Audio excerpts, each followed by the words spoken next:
never planned on buying a house. Not at 23, not in the middle of nowhere, and definitely not one that everyone in town seemed glad to see gone. The woman at the real estate office wouldn't even look me in the eye when she handed me the key. "You'll find it quiet out there," she said, like it was both a promise and a warning. When I asked about the previous owner, she hesitated just long enough to make it strange. "An old man," she said finally, "didn't talk much, lived alone, past last winter." Then after a pause, people said he couldn't speak, mute his whole life. I should have asked more questions, but I didn't. The price was too good, and I didn't have anywhere else to go. The road to the house wound through the woods like it didn't want to be found. I drove until the gravel turned to dirt and the trees pressed in tight enough to scrape the sides of my truck. Then, out of nowhere, the forest opened up, and there it was, the lake. It was wide, gray, perfectly still. No birds, no wind, just that flat sheet of water and the house crouched beside it, half sunken into the earth. It wasn't big, 2 rooms, maybe 3. The roof slouched to one side and the windows looked like blind eyes. There was a small dock reaching out into the lake, though it didn't look safe enough to stand on. I killed the engine and just sat there for a while, listening. There was nothing to hear. Even the sound of the engine fading seemed to get swallowed by the trees. When I finally went inside, the air felt wrong, heavy, like it had been trapped too long. The floor was soft with rot in places, and every step stirred up the smell of damp wood and mold. There were a few things still left from the old man: a chair, a kettle, a coat hanging near the door, stiff with dust. No electricity, no plumbing, just the fireplace and the lake for water. I remember thinking, this is fine, this is quiet, I can make this work. Night came fast, the forest swallowed the light whole. By the time I finished unpacking my bag, it was so dark outside the windows that the glass just reflected my own face. I lit one of the oil lamps I'd brought, made a small fire in the hearth, and lay down on my sleeping bag near it. For a while everything was still, the kind of stillness that makes your ears ring. Then, just as I started to drift off, I heard it, a faint, dry scratching. It came from somewhere behind the wall, slow, intermittent, like fingernails tracing wood. I told myself it was mice, or maybe a raccoon under the floor, but after a few minutes the sound moved higher up, closer to the ceiling, then it stopped. I waited, counted to 30, the fire cracked once and I almost jumped, then I heard something else. Footsteps. Outside on the porch. They were soft but deliberate, each one pressing down on the old boards with a creak. I held my breath and stared at the door. Whoever it was, whatever it was, didn't knock, just paced, slow and patient, all the way around the house. When the footsteps faded, I waited a long time before moving, long enough that the fire started to die and the shadows thickened around me. I couldn't bring myself to look out the window. I was afraid I'd see someone or something staring back. Instead, I just sat there, knees pulled up to my chest, the lamp flickering low. The scratching started again around 3 in the morning, this time from beneath the floor. I could feel it faintly through the boards, a rhythmic drag that made my skin crawl. I didn't sleep after that, not really, just stared at the ceiling and listened to the house breathe. At some point between the last scratch and the first hint of dawn, I heard the lake. It wasn't the sound of water lapping against the shore, not exactly. It was slower, steadier. Almost like something underneath was breathing. I didn't really sleep that first night, just drifted in and out, half dreaming, half listening. By the time the light started leaking through the windows, my throat felt raw, like I'd been holding my breath for hours. Outside, the lake was still, flat as glass. The air was colder than it should have been for June, and the trees around the property didn't move, not even the smallest shiver of wind. It felt like the world was waiting for something. I tried to shake it off, made coffee on the little camp stove I'd brought and sat on the steps of the porch, watching the sun crawl over the water. Everything looked perfectly ordinary in daylight, the house, the trees, the broken dock. I almost convinced myself I'd overreacted. Then I noticed the footprints. They started at the bottom of the porch steps, small and bare, and circled the house once before fading into the wet grass by the back wall. There were too many to count, and they weren't mine. I hadn't walked barefoot anywhere.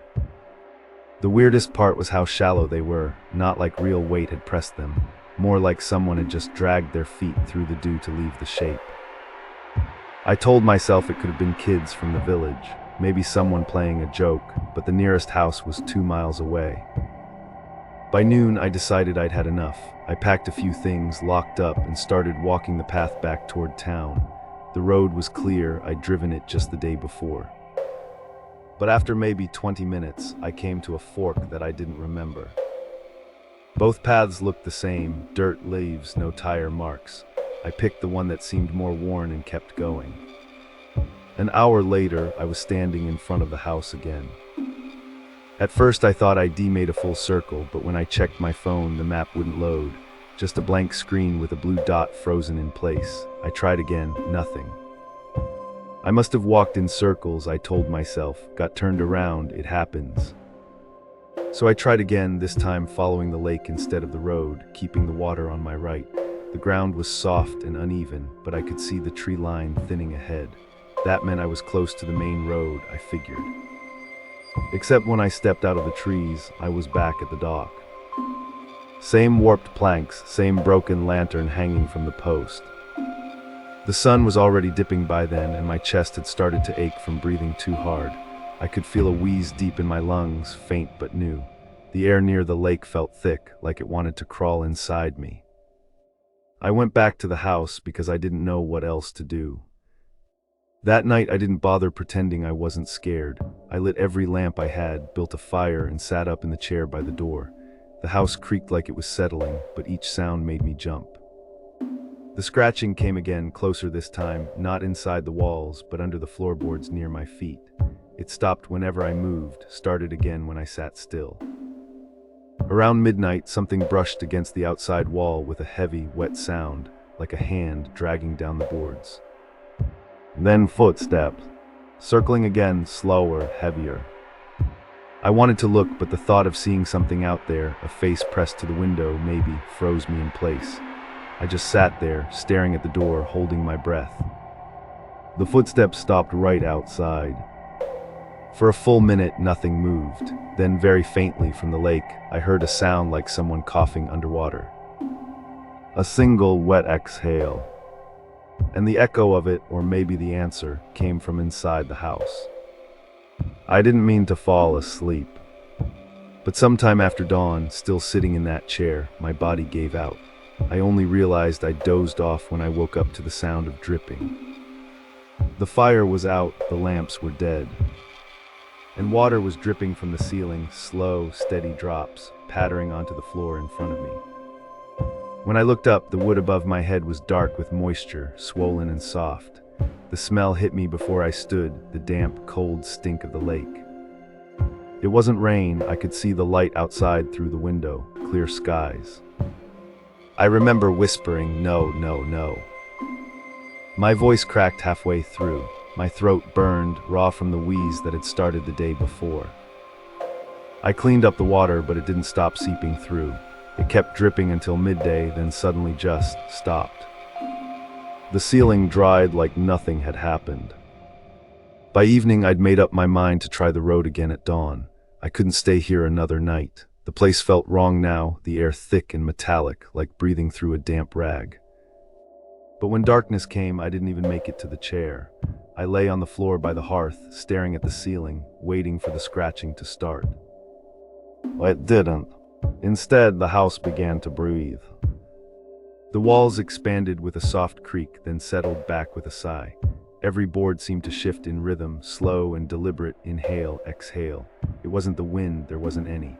I sat up, holding the lamp, listening as the sound moved through the house like something large and patient was testing the air. Then came a knock. One sharp and hollow on the wall beside me, not the door, the wall. I froze, my skin felt like it was trying to crawl off my bones. The knock came again from higher up this time, then from the opposite wall, then from the ceiling. I spun around, whispering, "Stop it," like that would help. My voice was barely there now, hoarse, shredded, as if I'd been screaming for hours instead of whispering. The lamp flickered once and went out. In the darkness, something moved across the room, a soft, dragging shuffle, followed by the faint sound of water dripping onto wood. I couldn't breathe, I couldn't move. When I finally managed to relight the lamp, the sound was gone. The floor was dry. But on the window pane, just above where I'd been sitting, was a handprint. Long fingers, wet, pressed from the inside. I didn't sleep at all that night. I didn't even try. I sat in the corner until the gray light of morning crept through the trees. My chest felt tight, each breath wheezing like something small and heavy was sitting behind my ribs. I thought about leaving again, but the thought of stepping outside made my stomach turn. I couldn't shake the feeling that whatever had touched that glass was waiting. When I finally looked toward the lake, I noticed the surface wasn't still anymore. It moved in small, steady ripples, though there was no wind, as if something beneath was shifting, rising. And maybe it was just the reflection of the trees, but for a moment I thought I saw a face in the water. Pale, motionless, watching the house. I packed before the sun was up. Didn't bother eating, didn't bother locking the door. I just grabbed my backpack and flashlight and walked straight down toward the lake, telling myself I'd follow the shoreline until I hit the main road or another house or anything that wasn't this place. The morning fog sat thick over the water, and my breath came out in short, ragged bursts. My chest still ached from the night before, the wheeze worse now, deeper. It sounded like there was water in my lungs. The ground around the lake was slick with mud. I followed it for nearly an hour, staying close to the waterline. The forest to my left was dense and silent, the kind of silence that hums in your ears. I started seeing things in the trees, shapes maybe, figures. Every time I looked straight at them, they weren't there, but if I looked away, I could feel them watching. The fog didn't lift. If anything, it grew thicker, until the world shrank to 10 feet of mud and reeds and gray water. And then the dock appeared. The same one. Splintered lining with the broken lantern swaying at the end of it. I dropped my bag and stared. I hadn't turned around. I'd walked straight the whole way. But somehow I was back. My breathing turned rough, more rasped than air. I doubled over, coughing, a wet, hollow sound tearing up my throat. When I spat, there was something dark in it, almost black. I remember thinking, I need help. I need someone to find me. But the village might as well have been on another planet. I walked to the edge of the dock, looking out at the lake. The fog shifted like smoke, and for just a moment I saw movement beneath the surface, slow, pale shapes drifting, too big to be fish, too still to be human. The water made a low sound, like a sigh. I backed away and nearly tripped over something half buried in the mud, a piece of wood, weathered smooth. When I pulled it free, I realized it wasn't wood at all. It was a door, small and rotten, the kind you might find covering a well or a cellar. The hinges were eaten through, but when I lifted it, the smell hit me first. Wet stone, earth, and something faintly sour like old breath. Beneath the door was a hole descending into darkness. I couldn't see the bottom, but the sound from inside, a faint, rhythmic dragging, made my stomach twist. I dropped the door and ran. I don't know how long or how far, only that every path I took ended in the same clearing, the same trees, the same view of the lake and the sagging house. By the time I stumbled back onto the porch, my throat was raw. When I tried to speak, to curse, to scream, to pray, nothing came out, just a whisper of air. That night I didn't light a fire, I didn't move from the chair. The scratching never came. The footsteps never came. But I could hear breathing again, not from the walls this time, but from inside me. A soft, wet pulse beneath my ribs, like something was learning how to breathe with me. I sat there, hand on my chest, feeling it move. And for the first time since I'd arrived, I didn't feel alone. I didn't sleep at all that day. I just sat by the window watching the lake. The fog never lifted. It looked thicker now, like milk poured over glass, hiding everything but the first few feet of water. Every so often, I'd think I saw something move in it, ripples forming without wind, spreading outward in slow rings. My throat was nearly gone. When I tried to swallow, it felt like the inside of my neck was lined with sand. My chest hurt with every breath, and the sound that came out of me wasn't breathing anymore. It was wheezing, deep and wet, echoing faintly in the silence after. I wanted to scream, to call for help, but all that came out was a rasp. The more I tried, the worse it got, until my voice broke completely. After a while, even the effort felt pointless. Around sunset, the house grew cold, not the kind of cold that seeps from weather, but something internal, like the air itself had thinned. The lamps wouldn't stay lit, the fire sputtered and died the second I struck the match.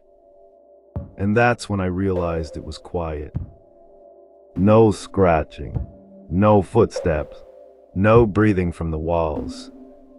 For the first time in days, the silence was perfect. I should have felt relief. Instead, it felt like waiting. I stood and looked out at the lake. The fog was gone. In its place was a surface so black and flat it looked like glass. There wasn't a single ripple, not even where the dock touched it. Then from somewhere deep beneath that still surface came a faint vibration like a heartbeat, slow, heavy. The air in the house shifted with it. The boards flexed under my feet, and I could feel that same pulse moving through me, syncing with my lungs. My breathing wasn't mine anymore. I tried to back away from the window, but my legs didn't feel like they were obeying me. Every heartbeat from the lake drew me closer. My hand touched the cold glass, and moisture bloomed beneath my fingers, not on the inside, but from within the glass itself, like it was sweating. Something stirred in the water. A shape rose, pale and featureless. A head, then shoulders, slick with the same black film that coated the lake. It looked almost human, but the proportions were wrong, the neck too long, the arms thin and bending in ways they shouldn't. It stood there half submerged, its face tilted toward the house. And even though it had no mouth, I knew it was breathing. Slowly, deeply. In time with me. The window fogged with every shared breath. I felt my throat tighten until nothing came out, not even air. My reflection in the glass blinked a moment too late, its mouth hanging open in silence. And then everything went dark. They found the house weeks later, or that's what the villagers said. Smoke had been seen rising from the chimney, even though the place was supposed to be empty. When a few men went to check, the fire was out and the door stood open. Inside, they said, the floors were wet, the kind of damp that doesn't come from rain. No sign of me. Just a single chair turned toward the window, and muddy footprints leading from the door to the edge of the lake. No one lives there now. But sometimes at dusk, people walking the shore claim to see someone standing knee-deep in the water, thin, silent, staring toward the house. No one's ever close enough to hear if he's breathing. But they say the air by the lake always feels just a little too heavy. Like it's waiting for someone else to join. Thank you for watching. Good night.